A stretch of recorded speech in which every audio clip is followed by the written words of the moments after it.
Hi Brenton, it's Nathaniel. So I've been thinking about my case all day. We can't afford to lose. Would you please explain to me again the key facts and holdings of that case you said was relevant? Voller and Nationwide News. In Voller and Nationwide News Proprietary Limited, Voller commenced defamation proceedings against multiple media organisations over allegedly defamatory comments written by members of the public in reply to news articles posted on their respective Facebook pages. It was agreed by all parties that, before proceeding to hearing, the court ought to address whether the defendants are deemed publishers of Facebook comments made by third parties. The defendants argued that it would be practically impossible to filter every comment. They argued that it would require a disproportionate amount of effort compared to the number of comments that would need to be hidden, deleted, or blocked.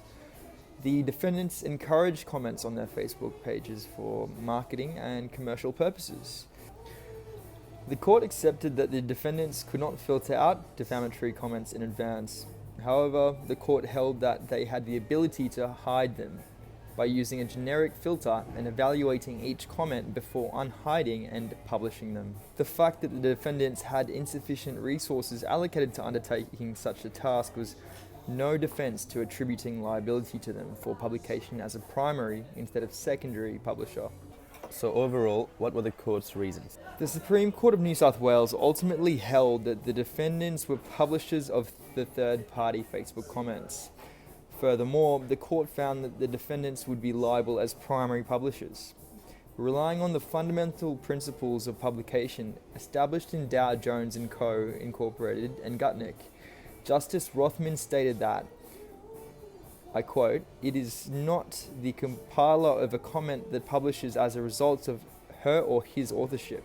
It is the publisher of a comment in a comprehensible form or legible form that publishes the comment."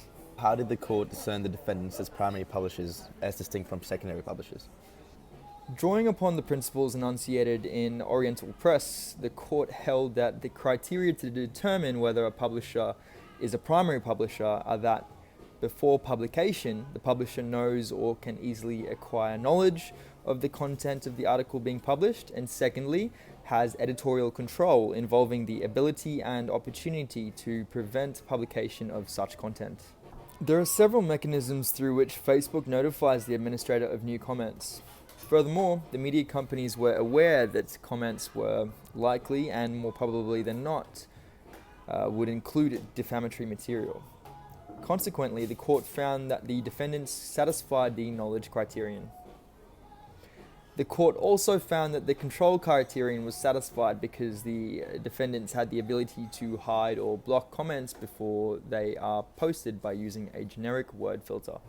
The classification of media companies as primary publishers means that the defense of innocent dissemination will be unavailable where administrators have the ability to pre-monitor comments before they are posted. To minimize your legal risk for future defamation, you will now need to review all comments before publishing them on your public social media pages. Thanks for that, Brenton. I'll see you then.